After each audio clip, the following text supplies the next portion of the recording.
I was watching the appraisal of a 19th century Tiffany lamp on Antiques Roadshow. It was the only hour of the day I truly claimed for myself, a moment of quiet appreciation for things that have stood the test of time. Then, without a warning, the screen went black. The silence in the room was sudden and violent. I saw my own reflection in the dark glass of the television looking confused, and behind me the reflection of my son-in-law Carter. He was holding the power cord in his hand, dangling it like a dead snake. "Enough of this trash," he said, his voice dripping with that casual arrogance he had perfected over the last 2 years. "In this house, we watch smart things. We feed our brains with the future, Wallace, not dusty old junk from the past."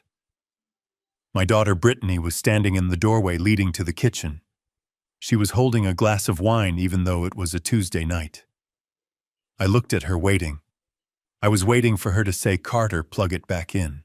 I was waiting for her to say, "Carter, this is my father's house, show some respect." But she didn't. She just stood there, swirling the red liquid in her glass, and nodded along. "You know he is right, Dad," she said softly, avoiding my eyes. "Carter is stressed about the launch. We need an environment of high performance here. Not whatever this is." I sat there for a moment, my hands gripping the armrests of my leather recliner. I am a structural engineer by trade. I spent 40 years calculating load-bearing limits. I know exactly how much pressure a beam can take before it snaps. And in that moment, sitting in the dark living room of the house I built with my own money, looking at the 2 people living here rent-free, I felt a hairline fracture appear in my chest. I didn't say a word. I didn't yell. I simply stood up, smoothed out my shirt, and walked past them to the stairs. As I climbed the steps to my bedroom, I could hear Carter plugging the TV back on to stream some loud, frantic documentary about cryptocurrency. They thought my silence was submission. They were wrong. It was calculation. Before I continue with what happened the next morning, I want to know something. Have you ever let someone stay in your home to help them out, only to have them treat you like a guest in your own house? Let me know which city you are watching from in the comments below. And if you have ever had to bite your tongue to keep the peace, hit that like button. I want to see how many of us are out there. The next morning, the sun was barely up when I went down to the kitchen. My routine has been the same for 30 years. I wake up, I grind my beans, and I brew a pot of dark roast in my old reliable drip coffee maker. It is not fancy, but it works. It was the first thing my late wife and I bought for this kitchen.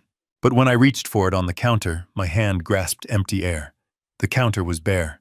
My coffee maker was gone. In its place stood a chrome monster, a sleek digital machine that looked more like a spaceship engine than a kitchen appliance. It was humming with a low, menacing buzz. I looked around and saw my old machine in the trash bin, the glass carafe shattered against a half-eaten takeout container. Carter walked in, then wearing a silk robe that probably cost more than my first car. He saw me staring at the trash. "Oh, good morning, Wallace," he said, grabbing a bottle of alkaline water from the fridge. "I did us a favor. I tossed that relic. It was an eyesore. This new machine is a barista-grade espresso station. It connects to the Wi-Fi. It optimizes the extraction rate based on humidity." I felt the blood rushing to my ears. "Carter," I said, my voice low, "that was my machine. You do not throw away my property." Carter laughed, a short, dismissive bark of a sound. He leaned against the island, looking at me with pity. "We are upgrading your life, Wallace. You should be thanking me. That old thing was brewing sludge. We are optimizing this household. Efficiency is key." Besides, Brittany and I agreed it didn't fit the aesthetic we are going for. "The aesthetic you are going for," I repeated slowly. "Carter, let me remind you of a structural fact. You and Brittany moved in here 2 years ago because your first startup collapsed and the bank took your condo. You were supposed to stay for 6 months. I am not your roommate. I am your landlord, your financier, and your father-in-law. And you just threw my property in the garbage." Carter's smile didn't fade, but his eyes got colder. He took a sip of water, and set the bottle down hard. Let's not rewrite history, Wallace. We are here because this house is too big for one old man. We are managing your assets. We are bringing life into this mausoleum. And frankly, your attitude right now is exactly why you are stuck in the past. You are clinging to junk. I am trying to build a future. He checked his smartwatch, dismissing me entirely.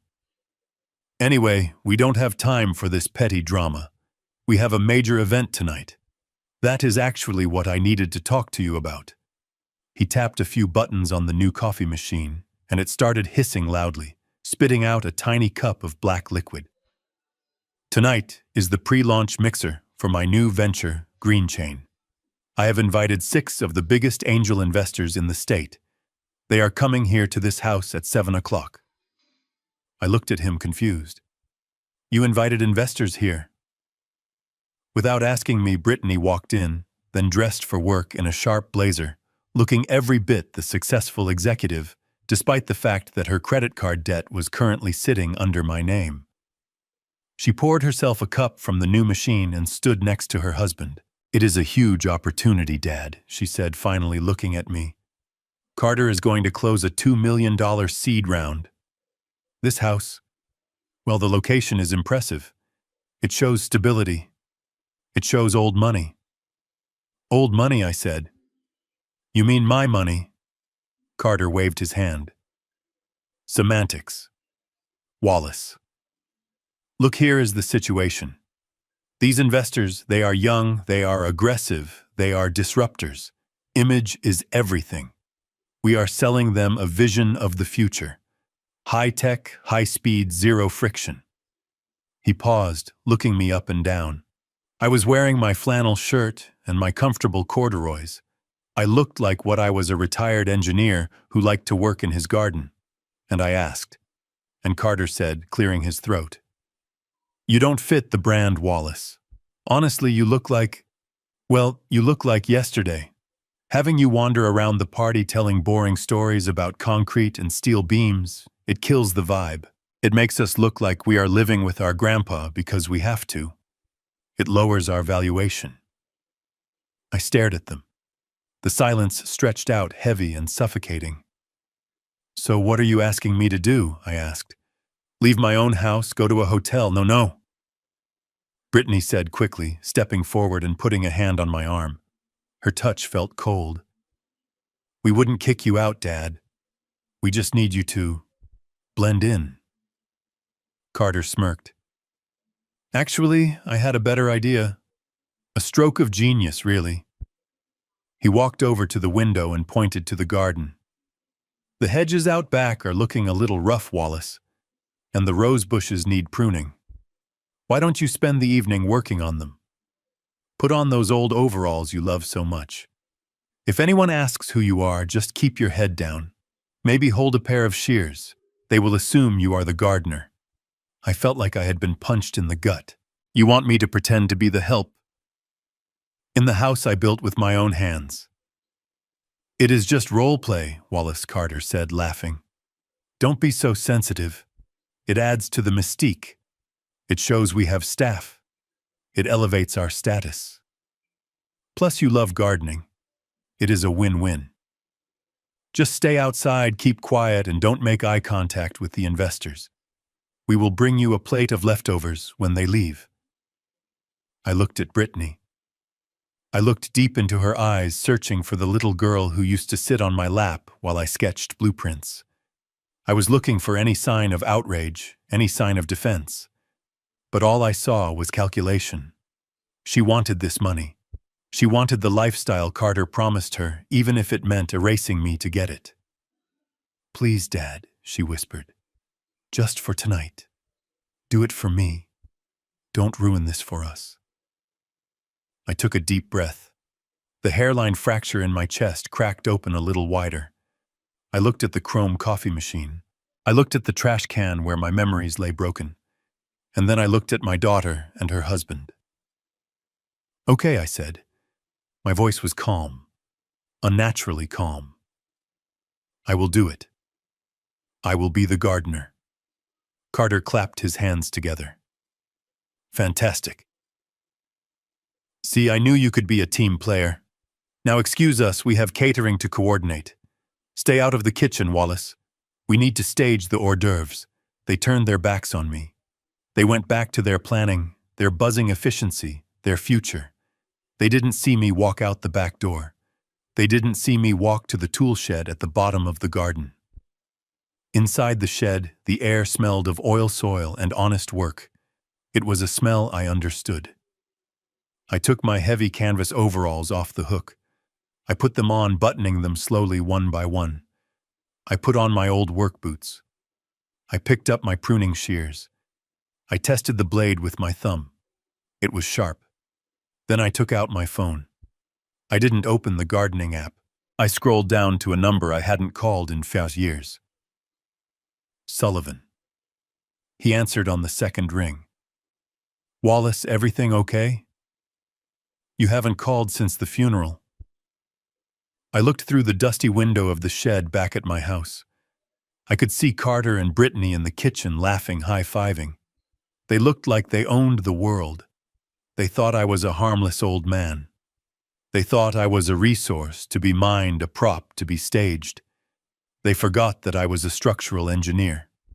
They forgot that before you build anything new, you have to inspect the foundation. And if the foundation is rotten, you don't paint over it. You condemn it. I am fine, Sully, I said into the phone. But I need a favor. Do you remember that file we put together when Carter first moved in, the contingency plan? You called it Project Parasite. There was a pause on the line. Then Sullivan's voice came back sharp and professional.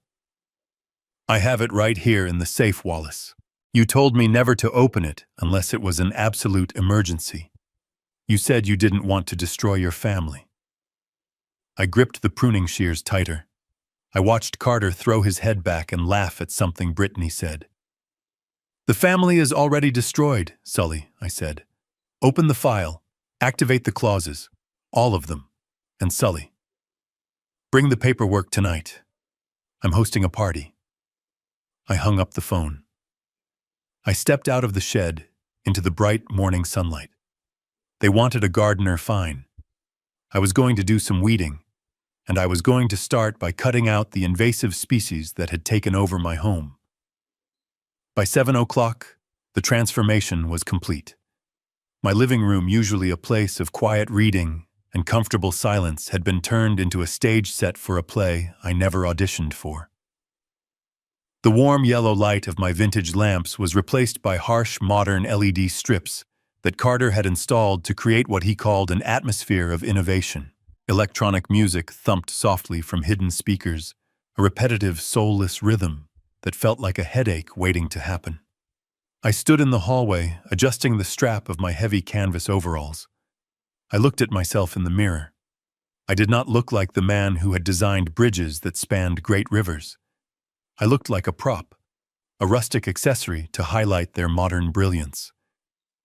I took a deep breath, picked up a silver tray loaded with crystal glasses, and stepped into the lion's den. The room was filled with people who looked like carbon copies of Carter. The men wore suits that were too tight and shoes that were too shiny. The women wore dresses that looked like geometric puzzles. They held their wine glasses by the bowl, not the stem, leaving greasy fingerprints on the crystal I had bought in Paris 30 years ago. Carter was holding court by the fireplace. He had one hand resting casually on the oak mantelpiece, my mantelpiece looking every inch the lord of the manor. I moved through the crowd like a ghost, offering drinks, keeping my head down just as I was told. As I approached Carter's circle, I heard his voice booming with unearned confidence. This house was an absolute wreck when we acquired it. Carter lied, his voice smooth as silk. A total gut job.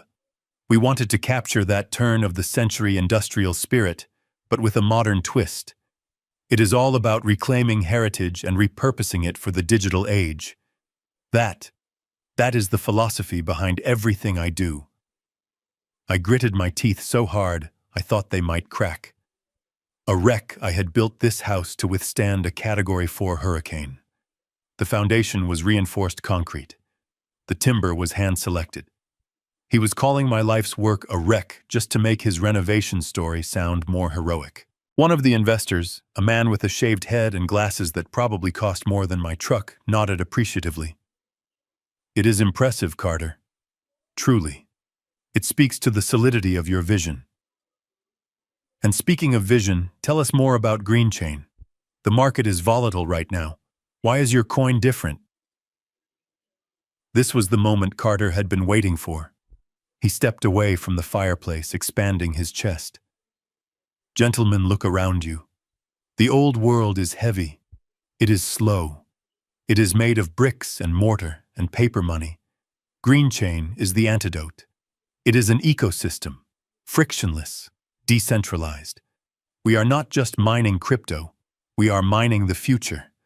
Our algorithm uses surplus energy from smart homes just like this one to validate transactions. It is virtually free money generated by simply existing. He was using buzzwords like, a magician uses smoke to hide the fact that there was nothing there. I knew enough about engineering to know that energy is never free. It always comes from somewhere. And in this case, I had a sinking suspicion it was coming from my bank account. As I moved to refill the empty glass of the man with the shaved head, a woman in a red dress turned and almost bumped into me. She jumped back, looking at my dirty overalls with a mixture of surprise and distaste. "Oh, I am so sorry," she said, though she didn't sound sorry at all. She turned to Carter. "I didn't realize you had staff working the party, Carter. Is this your father?" The room went quiet. This was the test. Brittany was standing by the window, nervously twisting her wedding ring. She looked at me, then looked at Carter. Carter didn't even blink. He let out a short, dismissive laugh. "Heavens, no. That is just old Wally. He comes with the property in a way. He takes care of the grounds, keeps the roses alive. He is a bit simple, you know, lives in his own little world out in the garden shed. We let him help out tonight to make him feel useful. Simple." The word hung in the air like a bad smell. I felt the tray in my hands tremble. I wanted to drop it. I wanted to smash the crystal against the wall and scream that I had a master's degree in structural engineering. I wanted to tell them that the man they were listening to couldn't change a light bulb without calling a technician. But I didn't. I forced my hands to still. I forced my face into a vacant, amiable smile. I was playing the long game. And in the long game, you don't reveal your hand until the pot is full. "Good evening, folks," I mumbled, affecting a slight slur. "Just keeping the glasses full. Don't mind me." Carter beamed, patting me on the shoulder with a condescending heaviness. "Good man, Wally. Why don't you go check on the appetizers in the kitchen? The grown-ups are talking business." I nodded and shuffled away, playing the part of the obedient servant. But as I turned, I heard the man with the shaved head ask one more question. "Carter, I must say the architectural integrity of this place is stunning. These ceiling beams, are they decorative or load-bearing?" I paused near the door, waiting for the answer. Those beams were the spine of the house. They held up the master bedroom suite where my wife and I had slept for 20 years. Carter laughed again, sipping his wine. "Oh, purely decorative. Just hollow wood glued to the ceiling for that rustic look. We are planning to tear them out next month to open up the space, make it more airy." My blood ran cold. He wasn't just insulting me anymore. He was dangerous. He didn't know the difference between decoration and structure. If he removed those beams, the second floor would collapse. And that was exactly what he was doing with his company. He was removing the support beams of financial reality and calling it innovation. I walked into the kitchen and set the tray down on the counter. My hands were shaking not from age but from a cold, hard fury. They thought I was the past. They thought I was debris to be cleared away. But they forgot one thing about old engineers. We know exactly where the weak points are. And we know exactly where to place the dynamite to bring the whole thing down. I pulled my phone from the pocket of my overalls. It was time. I sent a single text message to Sullivan. "They are here. The bait is taken. Close the trap." I was circling the room with a bottle of Pinot Noir in one hand and a napkin in the other when the conversation shifted. The group had moved to the center of the great hall directly beneath the main dome. It was my favorite part of the house. I designed it myself 30 years ago, inspired by the Pantheon, but adapted for a modern residence. The investor with the shaved head, whose name I learned was Mr. Sterling, stopped mid-sentence. He tilted his head back, adjusting his glasses as he stared up at the intricate latticework of the ceiling. "This is remarkable," Sterling said, his voice echoing slightly in the acoustic perfection of the space. "I have seen vaulted ceilings before, but this is different. The way the light hits the apex, it almost looks like the structure is floating." "Is this original to the property, Carter, or is this part of your renovation genius?" I saw Carter freeze. He took a sip of his drink, stalling. He had no idea what he was looking at. To him, it was just a roof. But he couldn't admit ignorance. Not tonight. Not when he was selling himself as a visionary. "Oh," that Carter said, waving his hand dismissively. "It is a nice touch, isn't it? But honestly, it is mostly cosmetic. We had contractors come in to apply a faux finish to the plaster to give it that heavy structural look. It is all about the aesthetic of weight without the actual burden of it. Purely decorative." I felt a physical pain in my chest. It was an insult to the physics of the building. To say my dome was cosmetic was like saying a suspension bridge is just a string. I couldn't stop myself. I stepped forward to refill Mr. Sterling's glass. "Actually," I said softly, my voice cutting through the ambient electronic music, "it is a self-supporting catenary arch system." The conversation died instantly. Carter's head snapped toward me, his eyes wide with warning. Mr. Sterling looked down at me, intrigued. "Excuse me," Sterling asked. I kept my eyes on the wine as I poured, but my voice was steady. "It is not cosmetic, sir. It is a compression ring design. There are no internal supports because the weight is distributed outward to the perimeter walls. If it were just plaster, as Carter suggests, gravity would have pulled it down 10 years ago. The beauty isn't in the finish. It is in the mathematics." Sterling looked at me, then back up at the ceiling, then back at me. He smiled a genuine, impressed smile. "You seem to know a lot about structural engineering for a gardener," he said. I felt Carter's presence beside me, radiating heat like a furnace. I tightened my grip on the bottle. "I just read a lot, sir," I murmured. "And I know this house. It has good bones." Sterling chuckled. "Well, Carter, your gardener has a better grasp of your asset than you do. You should put him on the payroll as a consultant." The group laughed. It was polite laughter meant to ease the tension, but to Carter it must have sounded like a death knell. His face turned a mottled shade of red. His jaw clenched so hard I could see the muscle twitching beneath his skin. I had committed the ultimate sin. I had made him look small in his own kingdom. I turned to move away, thinking the moment had passed. I thought I had made my point, but I underestimated the fragility of a narcissist's ego. As I stepped past Carter, I saw his arm move. It wasn't a stumble. It wasn't an accident. It was a sharp, calculated jerk of his elbow. His glass of red wine collided with my chest. The impact was cold and wet. The dark liquid splashed across the front of my canvas overalls, soaking into the fabric, instantly looking like a fresh, gaping wound. The glass fell from his hand and shattered on the hardwood floor, the sound exploding like a gunshot in the silent room. "Oh no!" Carter shouted, his voice pitched loud and fake. "Look what you did, Wallace." He stepped back, wiping a microscopic drop of wine from his own lapel, looking at me with pure disgust. I stood there, wine dripping from my chin, the bottle still clutched in my hand. I looked at him. I saw the triumph in his eyes. He wanted to reduce me. He wanted to remind everyone, and especially me, of my place.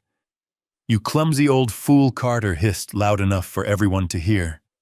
"I try to give you a simple job, just walking around with a bottle, and you can't even handle that. You are ruining the evening." Brittany rushed over then. But she didn't come to check if I was okay. She came with a handful of cocktail napkins, dabbing at the floor, not looking at me. "Dad. Please," she whispered, her voice trembling. "Just go to the kitchen." Carter snatched the wine bottle from my hand. "Go clean yourself up, Wallace," he commanded, pointing to the service door. "And don't come back out until you are sober." Honestly apologizing to everyone, it is so hard to find good help these days, especially when you hire out of charity. The guests looked away, uncomfortable. They stared at their shoes, at the paintings, anywhere but at the old man dripping with wine in the center of the room. They accepted Carter's narrative because it was easier than confronting the cruelty they had just witnessed. I didn't say a word. I didn't wipe the wine from my face. I let it sit there, sticky and cold. I looked Carter dead in the eye. I wanted him to remember this face. I wanted him to remember exactly what I looked like in this moment of humiliation. Because when I brought his world crashing down, I wanted him to know that this was the moment the demolition charges were set. I turned and walked toward the kitchen. My heavy boots echoed on the floor. With every step, I wasn't walking away. I was marching toward the war room. The time for gardening was over. The time for excavation had begun. And the first thing I was going to dig up was the truth about Green Chain. The last luxury sedan pulled out of the driveway at midnight. Mr. Sterling had shaken my hand at the door with a look of genuine pity before walking out into the night. When the heavy oak door finally clicked shut, the silence that filled the hallway was not peaceful. It was suffocating. The electronic music had stopped, leaving only the sound of Carter's heavy breathing. He spun around, his face twisted with a mixture of exhaustion and rage. He didn't even wait for Brittany to clean up the broken glass on the floor. "You humiliated me, Wallace," he spat, pointing a trembling finger at my chest. "I bring the most important people in the industry to this house to sell them a vision, and you decide to play professor. You made me look like an idiot in my own home. You made me look incompetent." I stood there, the dried wine still staining my overalls, and said nothing. My silence only made him angrier. He took a step closer, invading my personal space, his eyes manic. "I am done playing nice," he hissed. "I am done pretending this arrangement works. I need this space for Green Chain headquarters. We are expanding, and I cannot have a senile gardener wandering around, correcting my investors on structural physics. This is my ultimatum, Wallace. You have 30 days. He held up 3 fingers, shoving them near my face. 30 days to find a nursing home that will take you. I don't care which one, just get out. After that, this floor is being gutted. We are tearing down those beams you love so much and turning this into an open concept office." I looked over his shoulder at Brittany. She was standing by the table, stacking plates, refusing to meet my gaze. "Carter is right, Dad," she said softly, her voice flat. "It is for the best. You need professional care. We need the space to build our future." I felt a strange sense of calm wash over me. It was the calm of a man who has just finished his calculations and knows exactly when the bridge will fall. They thought they were evicting me. They thought they had won. I didn't argue. I didn't beg. I just smiled, a cold, hard smile that didn't reach my eyes. "You are right, Carter," I said quietly. 30 days is a long time. A lot can happen in 30 days. I turned and walked up the stairs, leaving them standing in the ruins of their party. They thought they had given me a deadline, but as I closed my bedroom door and looked at the file Sullivan had delivered earlier that evening, I knew the truth. They didn't have 30 days. They didn't even have 30 hours. The countdown had already started, and I was the one holding the detonator. The wine stain on my chest was like a target. I scrubbed it in the shower until my skin was raw, but the humiliation went deeper than the fabric. Many of you might be wondering why I didn't strike him, why I didn't overturn the table and kick him out right there in front of his investors. It is a fair question. Any father would want to defend his dignity. But I am not just a father. I am a structural engineer, and in my profession, we do not act on impulse. Impulse is for amateurs. Impulse causes cracks. Control maintains integrity. If I had thrown him out tonight in a fit of rage, he would have played the victim perfectly. He would have sued me for wrongful eviction. He would have used Brittany's testimony to paint me as unstable, violent, and senile. He would have won the narrative. No. To bring down a structure as rotten as Carter, you don't use a sledgehammer. You use gravity. You let its own weight pull it down. But first, you need to find the cracks in the foundation. And to find those cracks, you have to get your hands dirty. I waited until 3 in the morning. The house was silent. Carter and Brittany were upstairs asleep, dreaming of the millions they thought were coming. I crept down the hallway to the guest room. The room that used to be my study where I kept my blueprints and my drafting table. Now it was the Green Chain Global Headquarters. I didn't turn on the light. I used the flashlight on my phone, keeping the beam low. I wasn't looking for digital files on his computer. Carter was too arrogant for firewalls, but I knew he lived his life on the cloud. I was looking for something more tangible, something he couldn't delete with a keystroke. I went straight for the trash can under the desk. There is a psychology to trash. People assume that once they let go of a piece of paper, it ceases to exist. They think the plastic liner of a bin is a magical void where secrets go to die. Especially men like Carter. Men who are so focused on the digital horizon that they forget the physical trail they leave behind.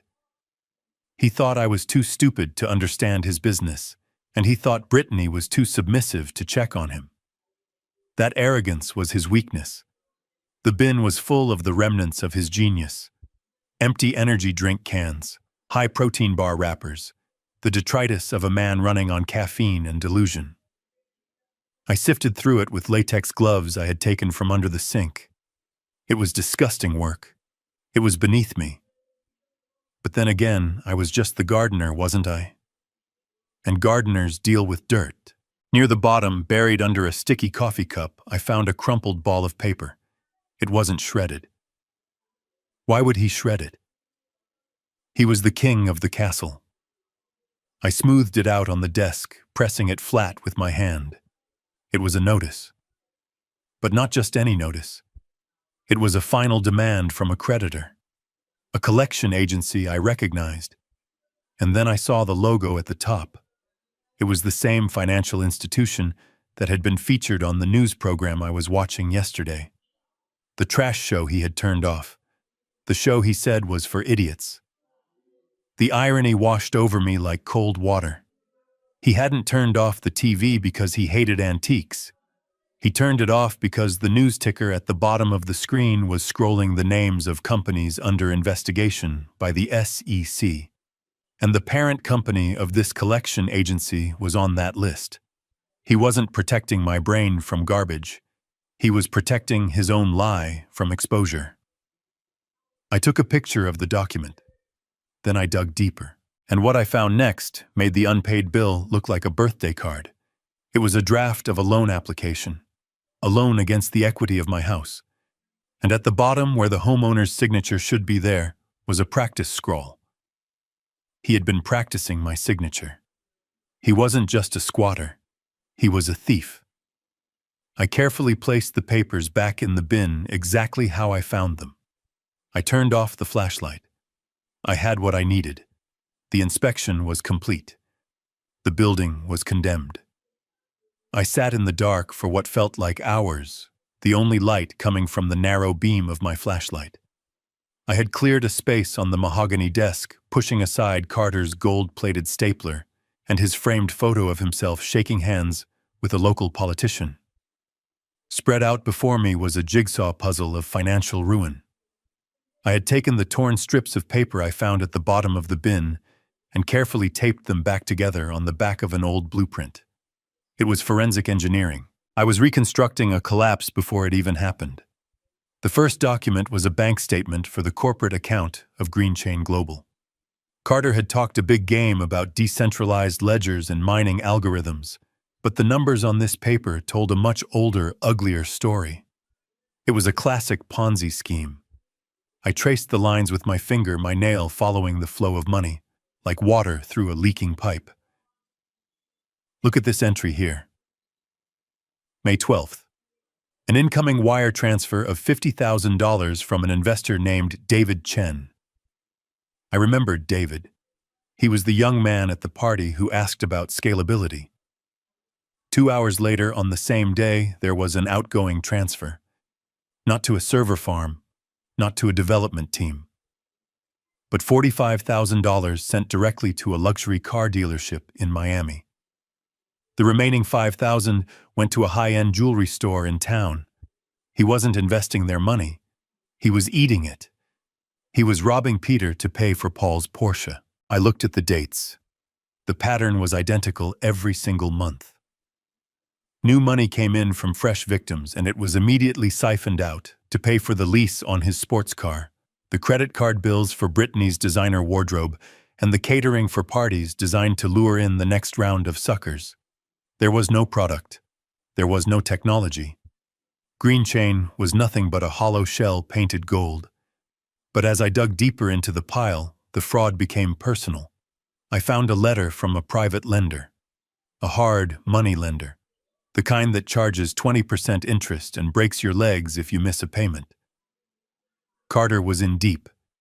He had borrowed $500,000 6 months ago to keep the illusion afloat, and now the balloon payment was due. The letter was aggressive. It mentioned legal action. It mentioned seizure of assets. And that is when I found it. The document that made my blood turn to ice.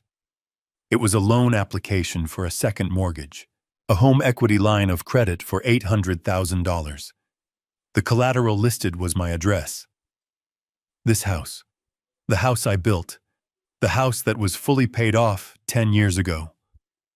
I stared at the paperwork, trying to understand the audacity of it.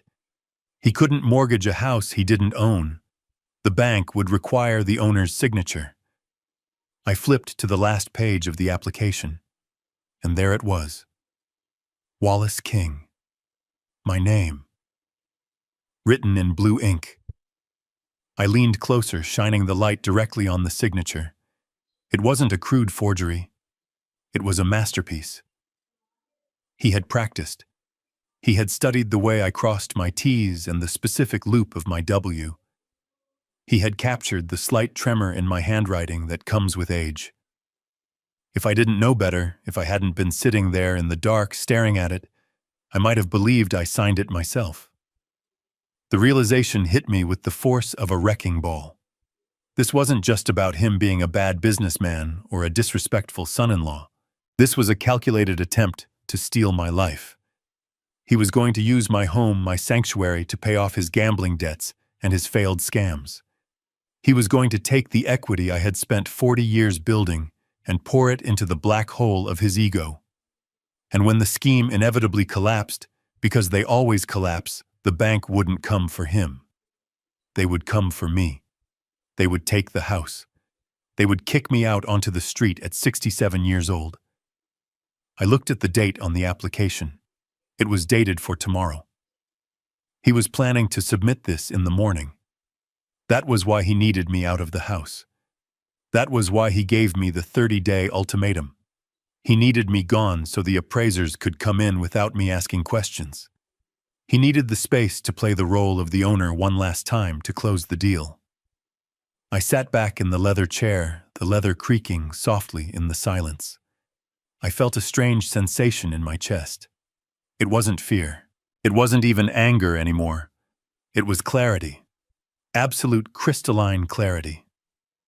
For 2 years, I had viewed Carter as a nuisance, a brat, a parasite that I tolerated for the sake of my daughter. But I was wrong. He wasn't a parasite. A parasite just feeds. Carter was a cancer. He was actively destroying the host. I looked at the signature again. Wallace King. He had stolen my name. He had stolen my trust.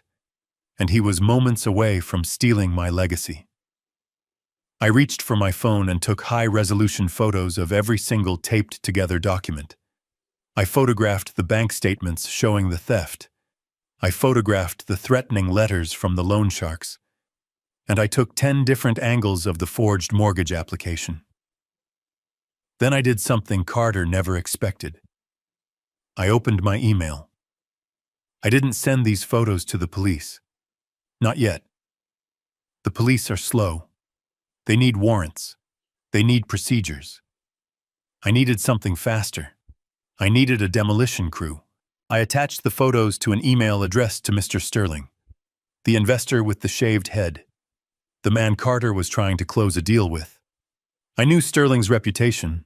I knew he was a man who did his due diligence, but everyone has blind spots. I was about to be his eyes. I typed a simple subject line, the structural integrity of Green Chain. In the body of the email I wrote, "Dear Mr. Sterling, you asked about the load-bearing capacity of this house. You should be asking about the load-bearing capacity of the man living in it. Attached is the financial blueprint of the investment you are about to make. It is built on sand, and it is about to slide into the ocean." I hit send. I watched the progress bar slide across the screen. Sent. I turned off the flashlight. I sat in the darkness listening to the house settle. Upstairs, Carter was sleeping, probably dreaming of the check Sterling would write him tomorrow. He didn't know that the ground beneath him had already opened up. He didn't know that the old gardener, the simple man who pruned the roses, had just cut the main root of his entire existence. I stood up and walked out of the office. I didn't go back to bed. I went to the kitchen and made a pot of coffee. I needed to be awake. I needed to be sitting on the front porch drinking from my favorite mug when the world woke up. Because today wasn't just another day. Today was eviction day. But not for me.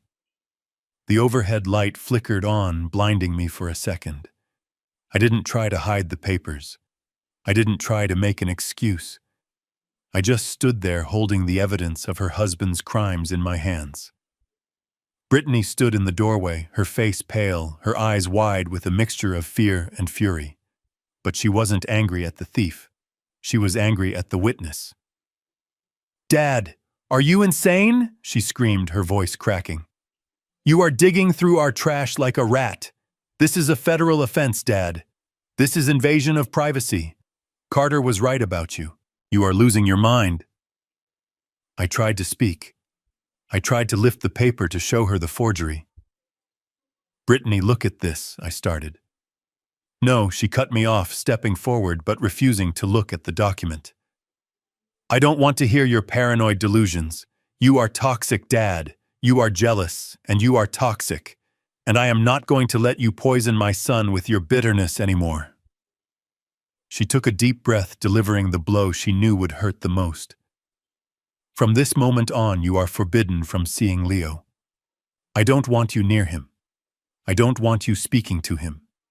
You are a bad influence, and until you get professional help, you are a stranger to this family." She slammed the door, leaving me alone in the silence. My hand, which had been steady while holding the evidence, finally began to tremble. She had weaponized my grandson. She had used the only innocent thing left in this house as a bargaining chip to protect a criminal. I looked at the forged signature one last time. They wanted war. They just got it. I wasn't going to wait 30 days. I wasn't even going to wait for the sun to come up. The eviction notice was getting filed today. The silence in the kitchen that morning was thick enough to choke on. Carter didn't say a word to me. He just grabbed his protein shake, checked his reflection in the microwave door, and walked out whistling. He actually whistled. It was the sound of a man who thought he had already won. Brittany wouldn't even look at me. She kept her eyes glued to her phone, ushering Leo out the door for school without a single goodbye. They treated me like a piece of furniture that was scheduled for removal. They thought the 30-day clock had just started ticking.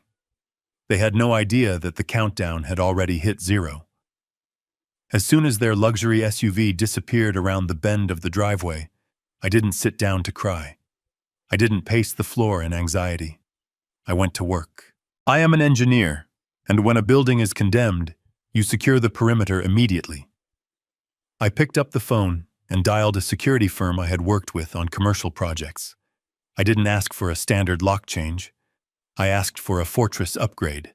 I told them I wanted the irony special. Carter had spent 2 years lecturing me about the importance of smart technology, about how keys were archaic relics of the past. So I decided to give him exactly what he wanted. By noon, the old brass deadbolts, the ones I had installed when Brittany was a baby, were gone. In their place sat sleek, matte black biometric scanners, military grade. They required a fingerprint to open. And not just any fingerprint. Mine. I programmed the system myself. I entered my thumbprint, then my index finger. The machine beeped a cheerful high-tech confirmation. Access granted. Wallace King, sole administrator. I looked at the empty slots for other users. User 2, User 3. I left them blank. Then came the packing. A younger man might have thrown their clothes out the window. An angrier man might have burned them. But I am not angry anymore. I am efficient. I bought 50 heavy-duty moving boxes. I went room by room methodically dismantling their lives. I started in the master bedroom. My bedroom. The room they had taken over. I stripped the sheets off the bed. I took Carter's Italian suits out of the closet. I folded them neatly. I didn't wrinkle a single shirt. I packed Brittany's designer shoes pair by pair. I packed the expensive watches Carter bought with stolen money. I packed the collection of high-end skincare products Brittany used to hide the stress of her lie. I sealed every box with industrial tape. I took a thick black marker and wrote on the side of each one. Carter, Brittany, office, bathroom. It wasn't an act of rage. It was an act of erasure. With every box I taped shut, I was removing their trace from my sanctuary. I was reclaiming my square footage. By 4 o'clock, the house was empty of their presence. The air felt lighter. I carted the boxes out to the front porch, stacking them in a neat, impenetrable wall right in front of the main entrance. It looked like a barricade. It looked like a border wall. I placed the last box on top, a box containing the espresso machine Carter loved so much. I placed it gently. I didn't want it to break. I wanted him to see it. I stood back and looked at my work. The house was silent again, but this time it was a peaceful silence. It was the silence of a structure that was finally stable again. I went inside, closed the heavy front door, and listened to the electronic lock engage. Click, whir, thud. It was the most beautiful sound I had heard in years. I went to the kitchen, brewed a pot of coffee in my old drip machine, and sat in the living room facing the window, waiting. The show was about to begin. 6 o'clock arrived with the punctuality of a Swiss train. I was sitting in my armchair by the window, the heavy velvet curtains drawn back just enough to give me a clear view of the driveway. My hands were wrapped around a mug of hot coffee, the ceramic warm against my palms. It was the only warmth in the room. Inside me, everything was cold. It was the cold calculation of a man who had checked the safety valves, secured the perimeter, and was now waiting for the pressure test to begin. I saw the headlights of their leased SUV cut through the twilight before I heard the engine. Carter drove like he owned the road, swinging the heavy vehicle into the driveway, with a speed that suggested he was important, that his time was more valuable than anyone else's safety. He parked askew, taking up 2 spaces as usual. I watched him step out of the car. He was on his phone, of course. He was gesturing wildly, probably lying to another investor about money he didn't have. Brittany climbed out of the passenger side, looking exhausted, dragging her feet as she walked toward the trunk to get her yoga bag. They didn't see the wall of boxes at first. The porch light was off. I had left it off on purpose. I wanted them to walk all the way up the steps. I wanted them to reach for the door handle before reality hit them. Carter walked up first, still talking loud enough for me to hear through the glass. Yeah, just send the wire transfer tonight. My father-in-law is signing the collateral agreement first thing in the morning. It is a done deal. He reached the top step and stopped mid-sentence. His phone slowly lowered from his ear. In the dim light of the street lamps, I saw him squinting. He was looking at the barricade. 50 boxes stacked 5 feet high, blocking the entire width of the entrance, the fortress of cardboard I had built. I saw his mouth move. He was asking Brittany a question. She walked up beside him and froze. She recognized the boxes.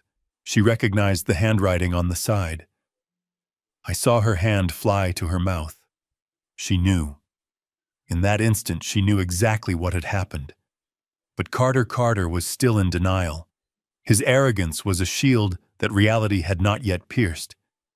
He pushed one of the boxes aside, roughly knocking it over. It was a box of his shoes. They spilled out onto the concrete. He stepped over them and marched to the door. He didn't look at the new lock. He didn't notice the matte black finish of the biometric scanner. He just did what he always did. He reached into his pocket, pulled out his key, and jammed it toward the keyhole. But there was no keyhole. I heard the metal of his key scrape uselessly against the hardened steel faceplate of the smart lock. Scratch. Scratch. Silence. He pulled the key back, looked at it, and then looked at the door. He tried again. Harder this time, as if force could create a hole where there was none. Then he saw the scanner, the small glowing red ring that waited for a fingerprint. He laughed. I could see his shoulders shake. It was a nervous, confused laugh. He probably thought I had installed it as a surprise gift. A smart home upgrade. He pressed his thumb against the glass. The lock let out a sharp, angry buzz. Access denied. The red light flashed twice. He tried his index finger. Buzz. Access denied. He tried his middle finger. Buzz. Access denied. I took a sip of my coffee. The show was escalating right on schedule. Carter turned to the window. He couldn't see me clearly through the glare and the sheer curtains, but he knew I was there. He started pounding on the glass. "Wallace," he shouted. "Open this door. The battery is dead or something. The stupid system you bought is broken." I didn't move.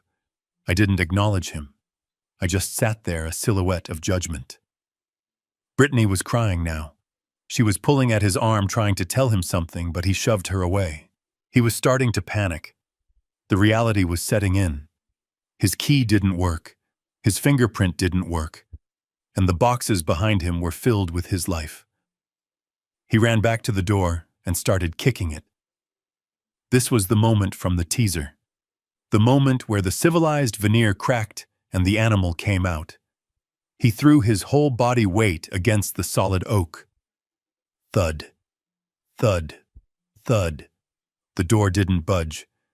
I had reinforced the frame with steel strikers years ago. He could kick until his leg broke. That door was not opening. "Open the door, you old lunatic," he screamed, his voice cracking. "This is my house. You can't lock me out. I have rights." Lights flickered on in the house across the street. Mrs. Higgins, the neighborhood watch captain, pulled back her curtains. I knew she would be watching. I was counting on it. Carter was making a spectacle of himself, and in our neighborhood, a spectacle meant one thing: the police. Sure enough, 3 minutes later, the blue and red lights washed over the living room walls. I didn't call them. Mrs. Higgins did. Or maybe Carter did. It didn't matter. They were here. 2 cruisers pulled up to the curb. Carter ran down the driveway, waving his arms like a man drowning. He met the officers halfway, pointing back at the house, screaming, acting the victim. I stood up then. It was time for Act 2. I walked to the security monitor in the hallway. I could see everything through the camera mounted above the doorbell. I could hear every word clearly through the microphone. "Officer, thank God you are here. Carter panted, his tie undone, his face sweating. "You have to help us. It is my father-in-law. He is inside. He has locked us out." The officer, a tall man with a calm demeanor, looked at the pile of boxes. "Sir, is this your residence?" "Yes." "Yes, it is my residence," Carter yelled. "Look, my stuff is all here." He threw it out. "But that is not the worst part. He is sick, officer. He is very sick." I leaned closer to the monitor. Here it comes. The lie. "He has advanced Alzheimer's." Carter said, his voice dropping to a conspiratorial whisper, trying to sound like a concerned relative. "We have been trying to get him into a care facility, but he is resisting. He is having a psychotic episode. He doesn't know who we are.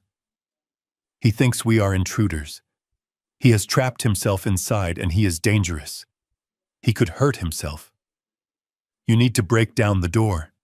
You need to get him out of there before he burns the place down." Brittany stood behind him, sobbing into her hands. She nodded. She actually nodded. She was backing up his lie. She was willing to label her own father, a man with a mind sharper than a diamond cutter, as a senile invalid just to get back into the house and save their scheme. The officer looked at the house, then back at Carter. He put his hand on his radio. "Dispatch, we have a possible 5150 at the King residence. Elderly male, possible dementia, barricaded inside. Requesting backup and medical." My heart hammered in my chest, not from fear, but from a cold, simmering rage. They were trying to take my freedom. They were weaponizing the police to drag me out in a straitjacket so they could regain control of the assets. It was a brilliant, evil move. If I yelled or fought, I would prove them right. If I stayed silent, they would break the door down. I had to play this perfectly. I walked to the door. I didn't open it. I pressed the button on the intercom system. My voice boomed out of the speaker on the porch, loud, clear, and steady. It cut through the night air, silencing Carter's frantic rambling. "Officer," I said, my voice calm and authoritative. "My name is Wallace King. I am the sole owner of this property. I do not have Alzheimer's. I am fully lucid. And I am currently watching you on a 4K security camera." Carter jumped. He spun around to look at the speaker. "Don't listen to him. He is confusing us with people from his past. He doesn't know what year it is." I continued, ignoring Carter completely. "Officer, the man shouting at you is Carter Vance. The woman is my daughter, Brittany. They are not residents here. They are guests whose invitation has been revoked due to criminal misconduct." "Criminal misconduct?" the officer asked, looking at Carter with suspicion. "Yes," I replied. "Domestic abuse, elder abuse, and attempted grand larceny. I have terminated their stay for my own safety. If you would be so kind as to check the deed to the house, you will find my name on it. And if you check the boxes on the porch, you will find their belongings. I have not evicted them illegally. I have simply removed their access to my home after they threatened me." Carter turned purple. "That is a lie. He is lying. He is crazy. Break the door down." The officer held up a hand to silence Carter. He walked up to the camera. "Sir, can you come out so we can talk?" I paused. This was the gamble. If I opened the door, Carter might rush in. "I do not feel safe opening the door with that man present, officer," I said. "However, I have a document taped to the inside of the front window. It is a copy of the temporary housing agreement they signed 2 years ago. Clause 4 states that any act of aggression or theft nullifies their residency immediately. Please shine your flashlight on the window to the left of the door." The officer stepped over the boxes and shone his light on the window. There, taped against the glass, was the contract I had made them sign, and right next to it I had taped the printout of the forged mortgage application with Carter's fake signature practicing my name. The officer leaned in. He read the contract. Then he looked at the forgery. He looked for a long time. When he turned back to Carter, his hand wasn't on his radio anymore. It was resting near his handcuffs. "Mr. Vance," the officer said, his voice dropping an octave. "Step away from the door." "No," Carter screamed. "You are not listening. That paper is fake. He made it up. He is the crazy one, sir. Step away from the door." Now the officer commanded, his hand snapping to his holster. Carter lunged. Not at the officer, but at the door. He was desperate. He threw himself at the wood, screaming my name, clawing at the biometric lock like a wild animal. The police didn't hesitate. 2 officers grabbed him. He fought back. He swung a fist. That was his final mistake. I watched on the monitor as they slammed him against the hood of the cruiser. I watched them twist his arms behind his back. I heard the click of the handcuffs. Brittany screamed, running toward them, but another officer held her back. "I am not crazy," Carter was howling as they shoved him into the back of the car. "I am a CEO. I am a visionary. You can't do this to me." I pressed the intercom button one last time. "Carter," I said. My voice was soft, but it carried. "The code to the lock wasn't broken. I just deleted you from the system. Goodbye." I turned off the monitor. Outside, the blue and red lights were still flashing, but the banging had stopped. The silence returned. I walked back to my chair, picked up my coffee, and took a sip. It was cold now. But that was fine. I didn't mind the cold. It helped me think. And I had a lot of thinking to do before the sun came up and the real legal battle began.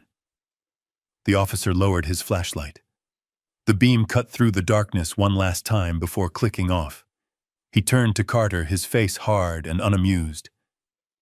"Mr. Vance," he said, his voice cutting through the night air like a knife. "I have read the document. It is a notarized temporary housing agreement. And it seems you signed it." Carter started to stammer. "I didn't read the fine print." "He tricked me." The officer shook his head. "Ignorance of a contract is not a defense, sir. Clause 4 is very clear. The homeowner reserves the right to terminate residency immediately in the event of verbal assault or defamation. And considering you just spent 20 minutes screaming that Mr. King is insane in front of his neighbors, I would say you have violated that clause." The officer pointed toward the SUV. "You are trespassing. Take your boxes and leave. If you step foot on this porch again tonight, you will be arrested." Carter looked at the officer, then at the unyielding black door. He knew he was beaten. But a rat is most dangerous when it is cornered. He grabbed a box of his clothes and threw it into the back of his car. He dragged Brittany by the arm, shoving her into the passenger seat. Before he got in, he turned and looked directly into the security camera. He knew I was watching. He leaned in close, his face distorted by a rage so pure it looked like madness. "You think you won, Wallace?" he screamed, spitting on the driveway. "You think a piece of paper protects you? This isn't over. I am going to sue you for everything you have. I will have you declared mentally incompetent. I will have you thrown into the worst state asylum I can find, and I will leave you there to rot. You will die alone in a padded room, old man. You hear me, alone?" He slammed the car door so hard the windows rattled. The engine roared, and they sped off into the night. I watched them go. I took a deep breath. He thought he was threatening me, but he was just walking into the trap. He wanted a court battle excellent, because I had evidence that would make a judge put him away for a lot longer than a night. The next 48 hours were a masterclass in desperation. A rational man, after being escorted off a property by the police, would have retreated. He would have reflected on his mistakes. But Carter was not a rational man. He was a gambler who had just lost his entire stack, and instead of walking away from the table, he decided to bet his life on one final reckless bluff.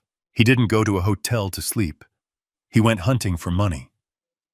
I found out later through Sullivan that Carter had visited a payday lender in the gritty part of town, a place that didn't ask questions about credit scores as long as you were willing to sign away your soul at 40% interest.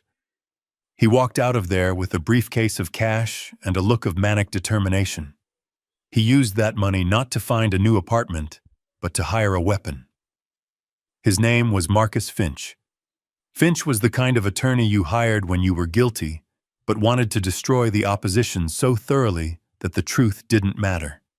He was a shark in a $3,000 suit, known for tearing families apart in probate court. Carter wasn't interested in a fair settlement. He wanted a scorched earth policy. On Tuesday morning, a process server knocked on my new reinforced door. He handed me a thick envelope through the mail slot. I didn't need to open it to know what it was. It was a declaration of war.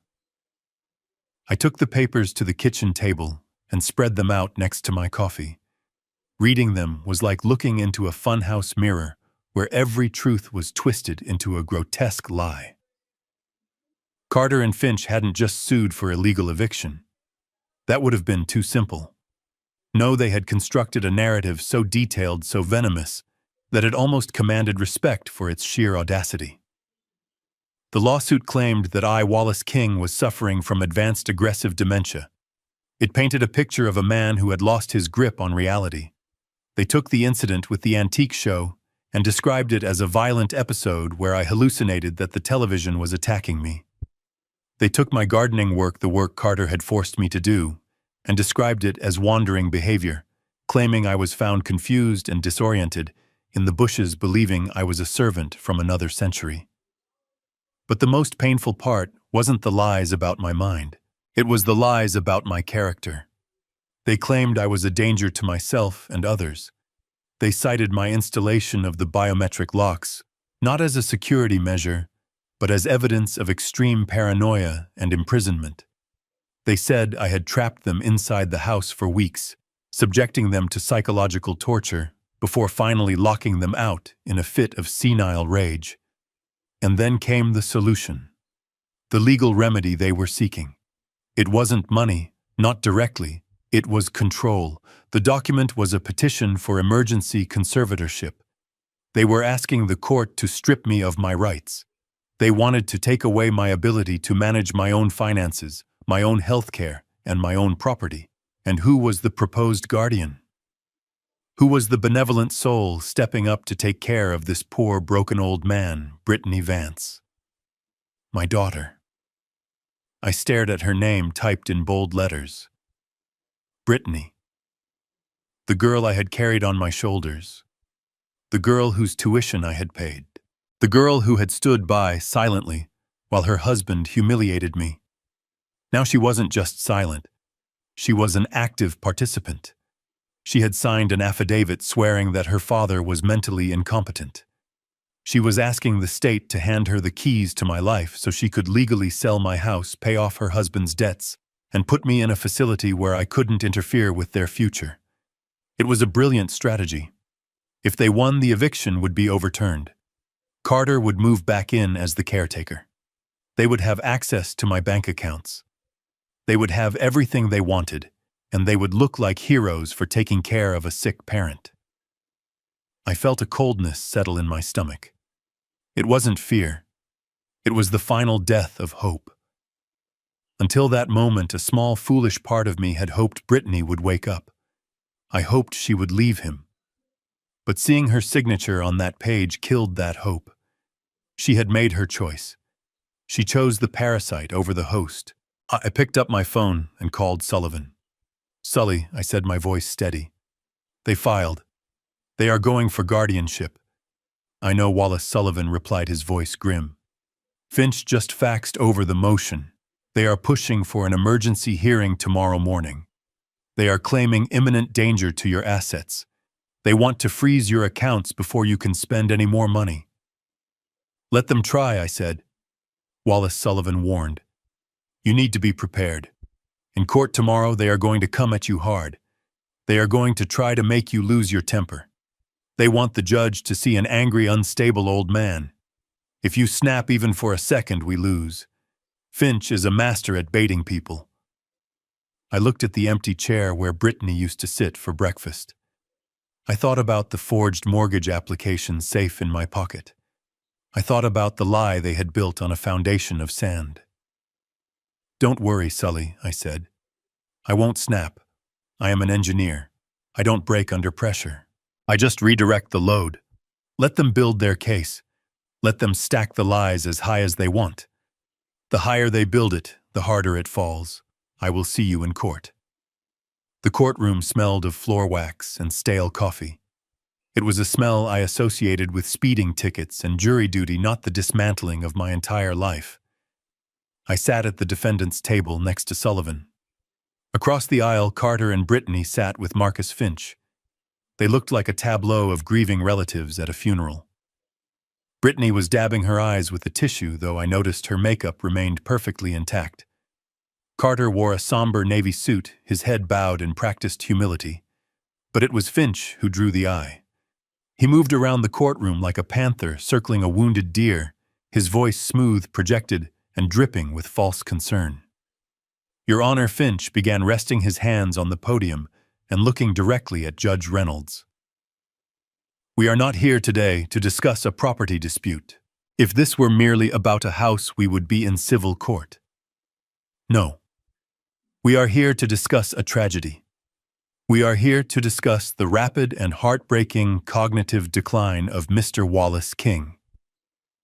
I felt Sullivan's hand on my arm, a silent warning to keep my face neutral. I stared straight ahead, focusing on the wood grain of the judge's bench. Finch continued pacing slowly toward the witness stand, where he had called Brittany to testify. He treated her gently, like she was made of glass. "Mrs. Vance, could you please describe for the court the incident that occurred 2 nights ago, the incident involving the trash?" Brittany sniffed, her voice trembling just enough to sound brave. "It was about 3 in the morning. I heard a noise downstairs. I thought maybe Dad had fallen. He wanders at night sometimes. When I went down to the study, I found him." She paused, letting a fresh tear slide down her cheek. "I found him on his knees. He had overturned the garbage bin. He was digging through the trash, Your Honor. He was uncrumpling dirty napkins, candy wrappers, old receipts. He was talking to himself." Finch shook his head sadly. "And did he recognize you?" Mrs. Vance, Brittany looked at me then. For a second, her mask slipped, and I saw the cold calculation in her eyes. But then she looked back at the judge, her face crumbling into sorrow. "No." He looked right at me and started screaming about spies. He said we were stealing his blueprints. He accused my husband of being a thief. It was terrifying. He wasn't my father in that moment. He was a stranger, lies. Every word was a meticulously crafted lie designed to turn my investigative work into a symptom of madness. I gripped the edge of the table. My knuckles turned white. I wanted to stand up and shout that I was looking for evidence of fraud. I wanted to scream that the only thief in the room was the man sitting next to her. But I knew that an outburst would only prove their point. An engineer does not scream at a failing beam. He reinforces it. Finch turned back to the judge. "Your Honor, this is not an isolated incident. We have sworn affidavits from the guests at a party the family hosted recently. They witnessed Mr. King wandering the grounds in dirty overalls, confusing himself with the hired help. He spilled wine on guests. He ranted about structural physics that didn't exist. These are classic signs of advanced dementia. Paranoia, disorientation, loss of identity." He walked over to his table and picked up a document. It was a photo of my front door, the door with the biometric lock. And then Finch said, his voice dropping to a whisper, "Then comes the violence. The lockdown. Mr. King didn't just change the locks, Your Honor. He installed a military-grade biometric security system. He programmed it to reject his own family. He barricaded the entrance with heavy boxes. This is siege mentality. He trapped himself inside that house because he believes the world is out to get him. And in his confusion, he threw his daughter and her husband out onto the street in the middle of the night." Finch slammed the photo down on the railing. "This is not a landlord evicting tenants. This is a sick man who has become a danger to himself and others. We are terrified that he will leave the gas on. We are terrified he will hurt himself. That is why we are asking for emergency conservatorship. Not to take his money, but to save his life. Mrs. Vance simply wants to bring her father home to a facility where he can get the care he needs. The judge looked at me. Her expression was unreadable, but I could see the concern in her eyes. Finch spun a compelling story. If I didn't know the truth, I would have believed him too. Sullivan stood up then. He was a different kind of lawyer than Finch. He was older, slower, less theatrical. He didn't pace. He just stood there adjusting his glasses. "Your Honor," Sullivan said, his voice gravelly and calm. "Mr. Finch tells a very dramatic story. But drama is not evidence, and tears are not facts." Sullivan walked over to the exhibit table. He picked up the same photo of the door that Finch had used. "Mr. Finch calls this a siege," Sullivan said. "I call it a security upgrade.